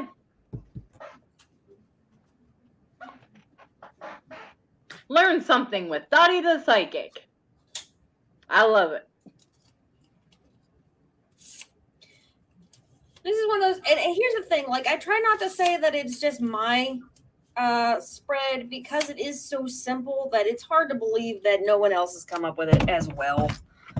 But I do think I am the first one to print it, and I did not take it from anybody. Like it is my interpretation on how to read because, like I said, it's one of the few spreads that actually incorporates free will. Now, do you, because you use 1 through 10 on the cards, do you use numerology at all? Yes, actually, if you look, you know what? This is the perfect time to show off this pamphlet because you are going to need some help putting this thing back together, folks. This pamphlet it's a 1-page zine. You can see, let me turn this down a little bit to right. There we go. So you can see each one is signed and numbered. I got lucky number 13. So as you can see, it goes through. Yep, we got 11. Yep. Like the first couple of things are a little bit about how to read. And what I used for So there are actually quite a few different ways to read the numbers. Like, especially with poker decks, one of the things that I was taught very early on was, here's one card, meaning go and figure out the rest.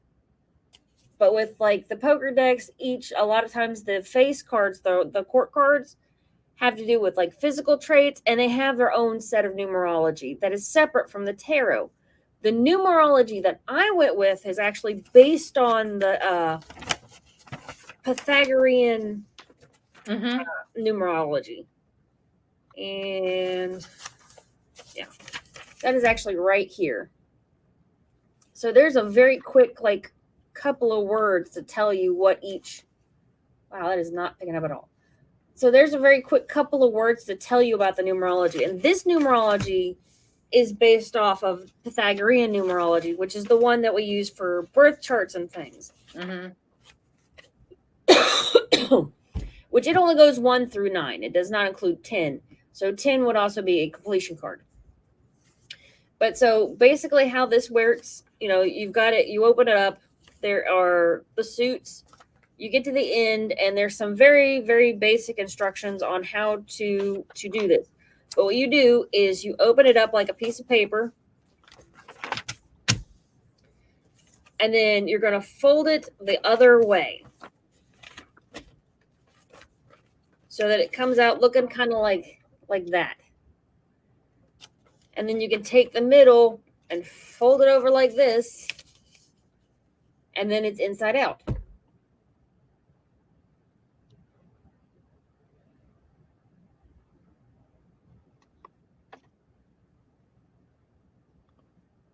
Yeah.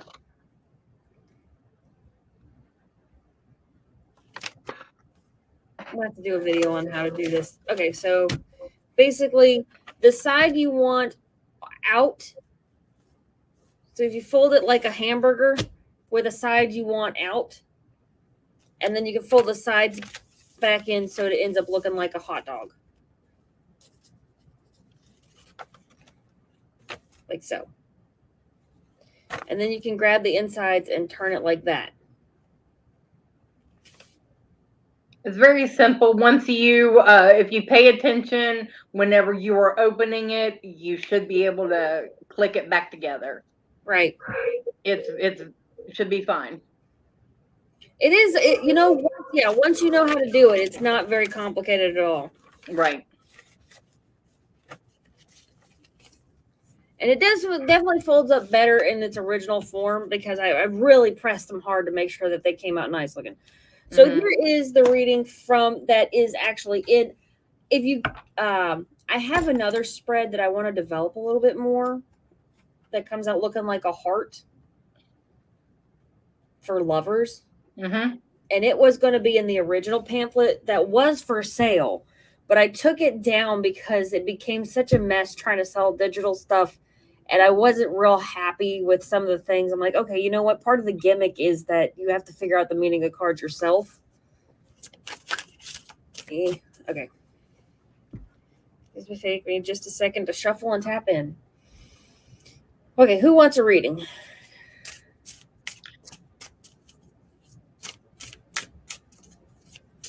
Mary Green, what's your birth date, dear?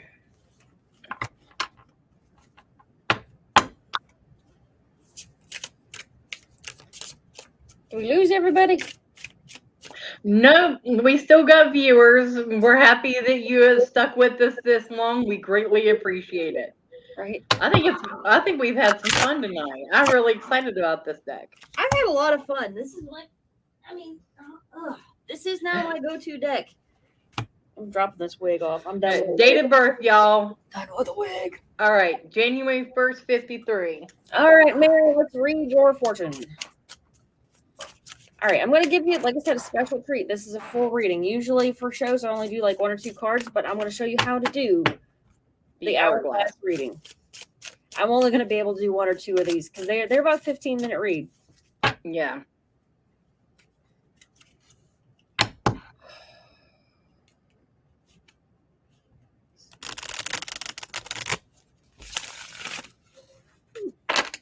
Of course, you're going to act up because you're on camera, aren't you?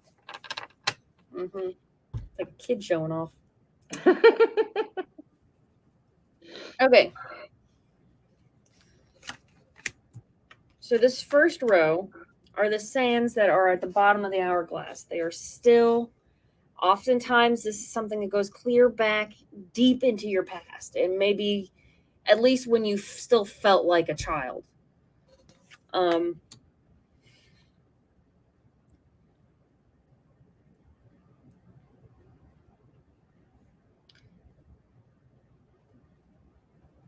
Basically, this is a pattern. This is the pattern you have to break. The overarching pattern. What I see is that you dig so deep for balance. You're always trying to reach that new evolutionary step. And that sense of imbalance has become a natural state for you. And so, like anything else, you try to maintain it. You have a tendency to go through things looking in a very scientific way. And this is very much about how you seek. You're still seeking in a very scientific way, but you've lost sight of what you were seeking. You don't know what direction you're going at all. It's almost like it feels like the story should have ended a long time ago, but somehow you still just keep going forward and you don't know why anymore. And that has become, because I see this in the first line of cards, that sounds like something that has really almost become something that's defining you. Walking in the dark. Yeah. It is something that you wouldn't know how to walk in the light at this point. You wear blinders to walk in the dark because that's more comfortable than moving forward. That's what it means when it's down here. So the second one are sands that are still sliding into place. They've fallen, they've struck down, and they're still sliding in place. So when I see this, I think of stuff that has happened, but you're still feeling the repercussions of.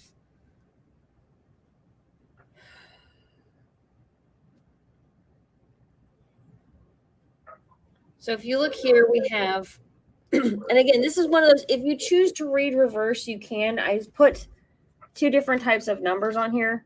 Like the thicker, blacker ones to me are upside down. Your phone died. Hello, Valerie. And then a thinner one, like this to me would be upright. If you look that's a 6. So if you look, the numbering is different. So even on a card like this, I could still tell what the reverse is. And with this card being reverse, it's kind of that loss of wonder. It's almost like this jaded feeling that has started to take over. And you're reaching a point where you're really, really starting to stop and look at the life that you're living. And you're starting to really break down that illusion. Like you've been told to improve yourself your whole life. And now it's time to stop and look and see that you can only improve to a certain extent. You're still a human being. And that's been going on more recently. This is very much stopping and taking an honest look at yourself. You know, giving yourself a chance to actually breathe and examine honestly what's going on. So these are the sands in the air. So this is kind of how you responded to this. This is an action that's been taken. It can't be untaken, but the full effects have not been felt yet. With this card, if you look, the hearts have a very sharp edge to them. It's very much a hardening of the heart. And if you look on the card, you can see some pretty nasty words. Like rage, fear, pain.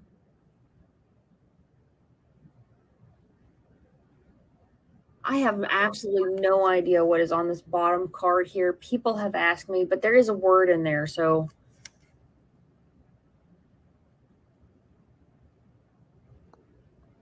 I really can't tell you what it is because I don't know what it is, but hate. And these are all this card very much warns of letting yourself become your pain, become defined by your pain, and blindly lashing out at other people.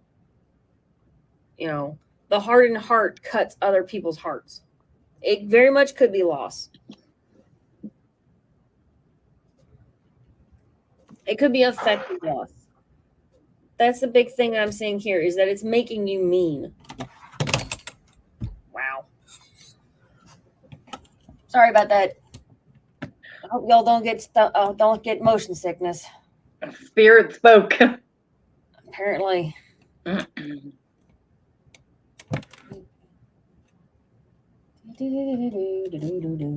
we go. Having one more symbol. It wouldn't make sense that loss would do that. Remember, this is all still just in your past, so this may not be anything you are still resonating with. The next card is the one that is where you are, because this one is the part of the hourglass where one sand's going through that very, very thin spot in the glass. So you have a very limited amount going through. It's the infinite now. I like to tell people this is the point at which I shuffled the cards. Yeah. Oh. It's time to evaluate who you've got around you. You may not be the crazy mean one. It may be that it's time to start removing people from your circle. And believe people when they tell you who they are.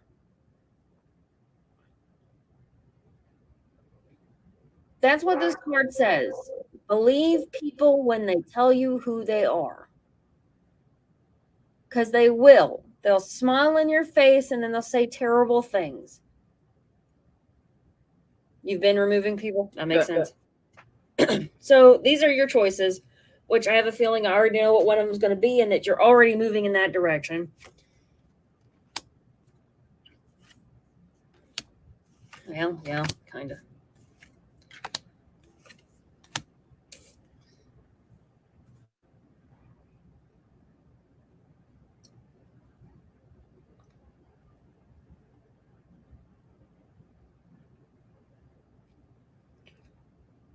Okay, so whenever I do these next two rows, I always do them together, because what you have from the point where the sands are passing through, you've got two choices, left or right. But also, there's always a third direction, because this is a spectrum of choices. And that spectrum lies between these two options, with the third option being a middle path. But in this situation, there really isn't a middle path. You really don't have a choice. Your first choice is kind of to take a real solid look at what you want and kind of move on. Shooting for the stars almost. If you look, it is like a spyglass. Here's the thing about the stars. This is the little line out of the book. Like, the stars guided people for millennia. Multiple millennia. As long as there have been people, they've been guiding themselves by the stars. And that's very much what's going on here. Check in with your star. Don't let this earthly crap drag you down. You pick your star and you follow it. The other is literally another star character. You've got 8 upright and then 9 upside down. So your other option is kind of to let other people pick for you. All these stars are possible, but with this card being upside down, there we go. See how it's the thicker letters? That sharper letter or number. It's a number. That's it, Dottie. It's a number. This card is reversed, and it's basically letting somebody else pick your path for you. And we know how that goes. There's really no in between there, because this card is very much upside down. And if you look, it's a very broken heart. It's not knowing yourself. I'll see. It's the difference between not knowing who you are and not being willing to accept who you are. Refusing to be who you are. So it's literally not an option. If you let other people decide your path for you, then again, you end up with another upside down, very important heart card. It's almost like it's dying. It's a dying dragonfly. It's the denial of your own divinity. And the other path, the path where you pick you refocus on your star. You figure out what direction you're going. Reestablish your bearings. You reestablish your bearings so that you can actually start to see through the windows. All the confusion that's been laid in front of you is going to start clearing up. It's cleaning the windows.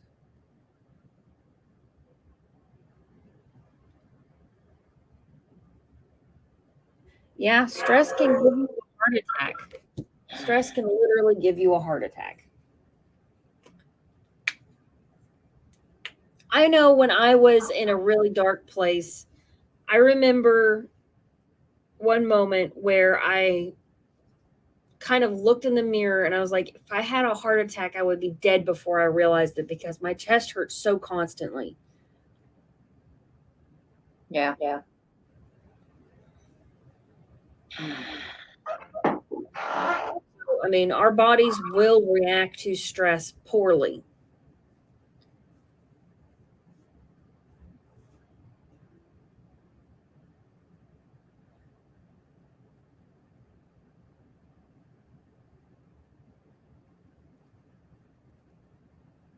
Okay, we'll do one more. Her birthday up here. Shannon, are you still in the chat? You didn't have any physical pain with it? But I do think it's kind of interesting that the hearts came up so much after just having a heart attack. But it definitely feels like it's been stress related. Especially the hearts reversed. I mean, because it was the heart completion, the 10, right? The only one that wasn't reversed was the one that is kind of bad. Yeah. EKG found it. I knew what you meant. Yeah. Sometimes we understand. Some people just feel funny. It's one of those things that I remember in nursing. It says if somebody tells you that they're going to die, believe them. Because that's honestly the only warning that some people get. They don't necessarily get the pain. The body shuts down and, they're already dead before the pain catches up. That is my boob. My camera is boob level. It's not okay.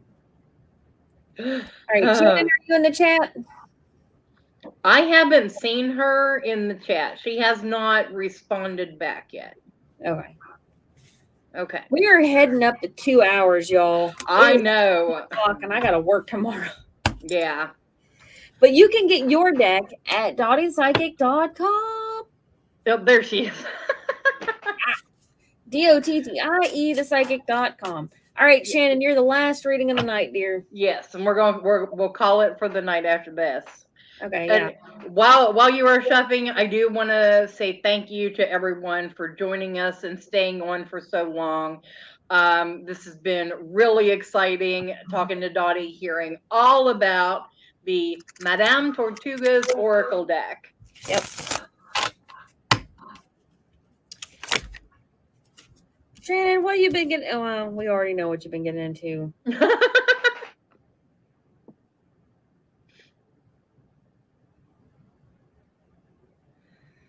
Girl, I'm afraid to tell you that you need to take a break because a lot of what you've been doing has been helping me. Right? Oh. It does seem like it. When I see something, none of this looks bad. I can definitely, because I know a little bit about what's going on in the background. And it looks like it's a lot of turmoil. You've got the not being protected by the shield of right and wrong. Sometimes just because you're right doesn't mean you're, protected. The good guy does not always win. But you've also taken a scientific way of looking at things that you are kind of renowned for. And that's great, especially since your morals have become more flexible as you've gotten older. So this is another one of those cards that really does change with who am I reading for, where it is in the reading. And this time it's almost like a loss of innocence. And that feeling of being disempowered. And also trying to reestablish a new balance or shaking up an old balance. I'm not sure. This might be breaking down an old established traits, which is also something you're known for. But ultimately, you kind of got control of this. Like, it is going to work out. You're going to be the one to control the situation.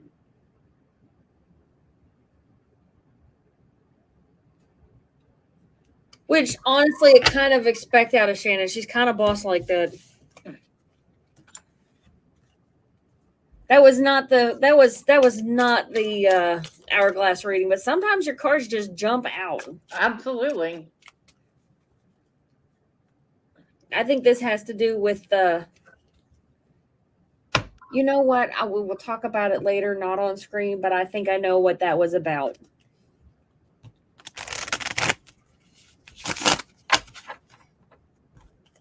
I admire anybody that can shuffle like that. See, usually it doesn't do this. So things come into fruition. Your cards are just flipping. Like, I would love to give you an actual reading, but they keep flipping out like that. So things come into fruition, and then you've got the 10. Okay, well, I guess that's the end of the readings. The gods have spoken now twice, and I have learned not to ignore them because the third time always sucks. Absolutely. I agree with you. All right. Okay, so you've got the butterfly. You've got the butterfly of hearts. Not the butterfly. It is the dragonfly. The dragonfly of hearts. So that's very much, don't worry about it right now. Just follow your heart, and things are going to work out. Things are going to work out. It may not feel like it all the time, but you got this. Absolutely. And apparently I'm not going to get around to doing the whole hourglass reading, but we did get to do one. I am going to try and do a basic video on how to do like a little my own review on the cards because I do know some of the back stuff. Muscle man. Yeah. Yes, very. Because I would love to go into like a little bit more about each one of these cards has a unique meaning to me, even the ones that I just drew to draw. Yeah. This one is very much this. I guess this card's for me right now. This card is, I think it's nearly dead center of the deck. I'm not quite sure, but if you look at it, it's got the shooting star in the center and all these paths. Sometimes the stars just line up. Other people's paths run parallel to ours, and by lighting the way for ourselves, by following our own path, we light the way for others to follow theirs.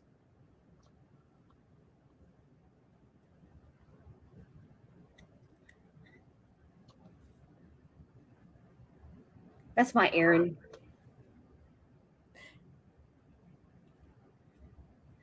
You know what? I've been wanting to do a video on runes forever because I got this whole carrot. You know, have you ever heard the joke?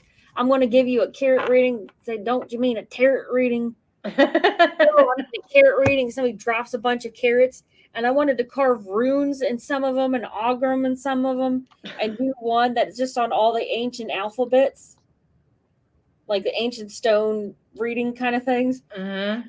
Either that or reading your lunch. I don't know. I haven't figured out the twist I'm going to take that joke with, but. Okay, so I am the type of person that all of my cards have to be the same way, and I do not read reverse. You don't read reverse?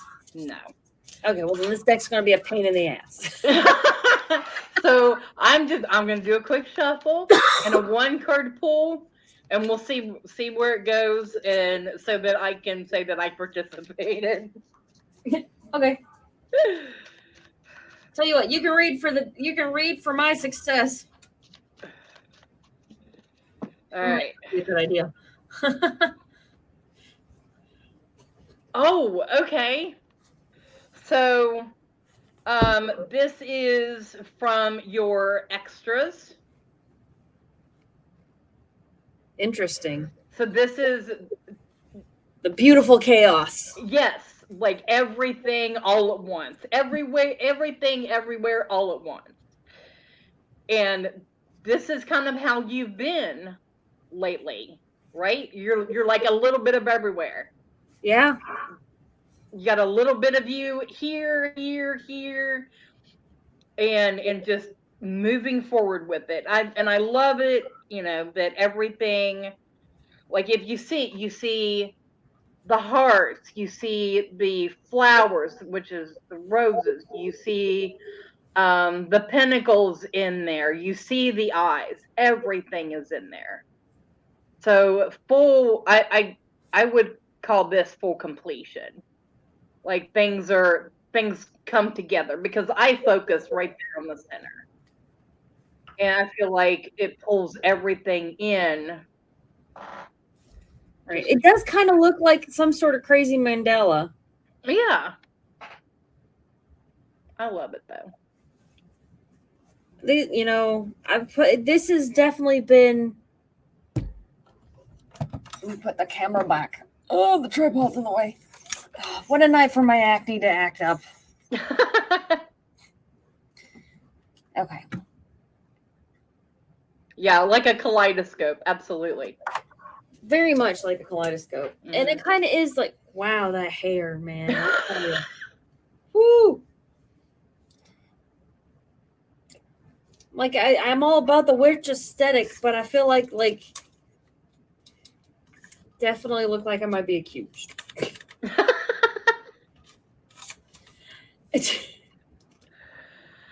All right, everybody. So you can get this amazing deck at DOTTIE I do not do it nearly as wonderful as you do. But pull it from a commercial. That little, that. Do you remember the GoDaddy commercial? Yeah. If you listen, GoDaddy.com. I'm like, really? I know my hair, it's growing so long, and it's also growing upward and outward and everywhere. It's just like you. Personality everywhere. Oh. All right, everybody. Thank you so much for joining us. Greatly appreciate it. I hope that you have enjoyed your time with us. And we will see you out there in the community within the next 2 months. Yeah, because we got Pride's coming up, folks. Central West Virginia Pagan Pride, August 19th, and Metro Valley Pagan Pride, September 16th. Where we are so close. Our deadlines are here. Yeah, they're vastly approaching. Like, we actually have we've cut off the entertainment and classes because honestly, we're full. Good. We're full for entertainment, and we are nearly full for classes. We may be able to sneak one in, maybe, because there may be a cancellation.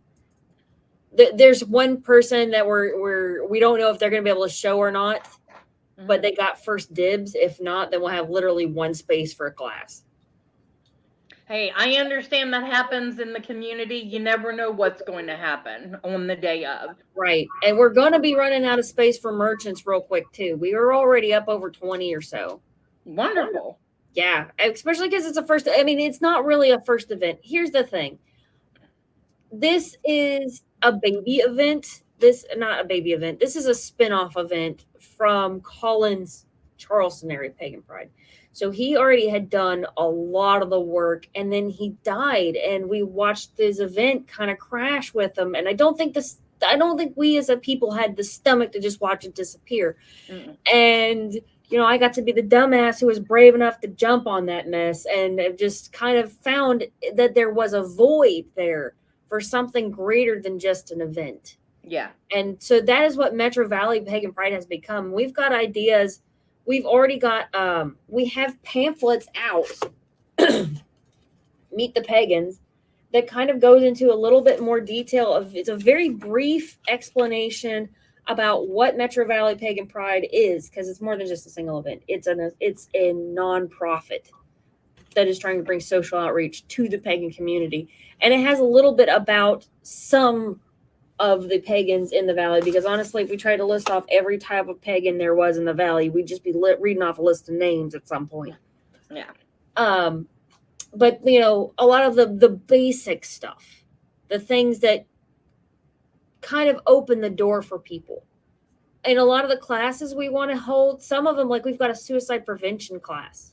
The extension agency has agreed to do a suicide prevention class because we have a high mortality rate, because we get a lot of people that are rejected by mainstream religion for whatever reason. Either they, you know, some of them are because they have a nasty history and they're trying to get clean and trying to get sober, and they're using their faith to help them follow that path. Like they're using that as the path to get clean. Yeah. Some of them are, you know, we've got a lot of trans and queer people. That's how I kind of got in on it. Who kind of feel betrayed by other things. And so we start looking for the gods who show up. And here's the thing, like sometimes the gods don't show up for some people. So we welcome atheists too. It's not for me to tell you what to believe. It's my job to try and make a space for it. Yeah. So, absolutely. Yeah, that's what community leaders do. Right. Cindy and Mary have been pretty actively working on what we're going to call a family program. Rather than doing like just kids programming, we're going to try and do, they're going to try and work out. So eventually, if we can get the funding and whatnot, we're doing a lot of fundraising, a lot of fundraising. So if we can get to a point where we can afford to do this, we have dreams of doing a family-based pagan camp. So, you know, a lot of us remember going to 4-H and things like that, but this is going to be like the whole family, you know, where we have activities and things for the whole family, and those are going to be pagan based. One of the pet projects that I very much want to tackle, Robin and I had actually we've already reached out to hospice to try and get the training that we would need so that we can start, you know, directing people on how to do it. But getting a hold of people is a nightmare. Like I'm already trying to network just to get Dottie the Psychic off the ground. So it's nothing for me to just kind of also try to sneak in Metro Valley Pagan Pride. But getting a hold of hospice to start a program so that, because there are Christian chaplains in every hospital and in hospice, but it's rare to find a pagan chaplain, somebody who would know, you know, what a heathen would want to hear on their deathbed. Like, and especially in that final hour, especially for a lot of us that are first generations, our family may not believe what we believe, and they, especially in that dark hour, be scared for us and try to shove their religion in the last minute, which is not something you want to deal with while you're dying, while you're trying to make that transition as peacefully as possible. Yeah. And also, like, you know, there's just things like that. And that's the void that Metro Valley Pagan Pride is trying to fill. Absolutely. It's a lot. I know, but baby steps in the growth of what is so important to the community. Right. And it's not like right now I'm like a figurehead, but honestly, I have every intentions of I'm not going to be the president of this thing forever. One of the things that we had already agreed on, the whole council and us had agreed on, was to try and make this thing resilient. One of the things that we want to do at Pagan Pride, at our event this year, is induct council members, so that we can start to build an actual functioning pagan council in West Virginia. So, and we want to keep people coming in, continually bringing people in who are, who are doing something for the community. People who are a part of the community and will speak for the community. Eventually, we'd like to do grant writing. Like, we're building a website. Cindy is building a website so that we can start grant writing, so that we can pay people to do the stuff that needs to be done, like the constant level of paperwork checking and things like that. So if we can get like one paid position, it's not going to be me. It's going to be somebody who can actually keep up with the goddamn paperwork. Carol, I know. But yeah, so that is what pagan pride means to me. What does it mean to you? To me, it has always been about bringing members of the community together to be a big family. Because for me, I've never felt like my biological family was my true family. And whenever I started back in 2012 having small gatherings here and there to be handed over Morgantown, that was like, okay, time to establish your family. And to me, it has always been about the pagan community being my family and the members of my family. So that's where it is for me. I want to see us grow. I want to see more people come together and show up for the events. If we are having them, show up, explore, mingle, communicate with other people, because you don't know what someone can teach you until you start talking. And here's the thing, like, family doesn't just mean pagan. Like, a lot of us have family that's Christian and whatnot. The thing is that it's the open mind mentality that is more important than what you actually do. What you believe is between you and your God. Honestly, I have a particular love for the absurd. So that is an atheistic perspective, and it's not my perspective. I just appreciate it, Yeah. So very much open. We're gonna try and have like a class on satanic atheism. If my buddy can be there. He had a lot of life happen, so I don't know if he says he's going to be there. He's going to try and be there. Honestly, I wouldn't blame him if he never came back to West Virginia again.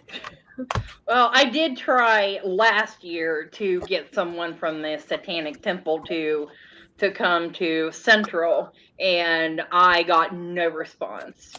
It's like you said, it's hard whenever you're reaching out and trying to network. It's hard to communicate with people sometimes. A lot of it is just pestering the hell out of people. I do not have my superpower is that I can be super obnoxious.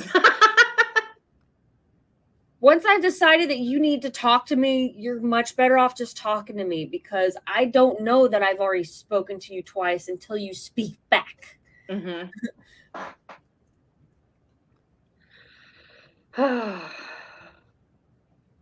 Well, I have enjoyed my time tonight, and I look forward to seeing everybody out in the community very soon. So go get your deck and then leave an amazing review and tell her what you think. Thank you, guys. And thank you for having me on and doing this deck review. It's been kind of amazing. It's a lot of fun. I am all about the backstory. I love history. I love knowing what the story is behind the creation process. So I've enjoyed it tremendously. All right, everybody. We are going to say good night, and we love you. Thank you so much. So you can find out about me at ladygwendolynhealing.com or at Rowan Temple of Light on Facebook or YouTube, and it tells you all about everything that we're doing there. And You can find everything about me at DOTTIE thepsychic.com. Safe travel and much profit to you. Good night, everybody. Come on.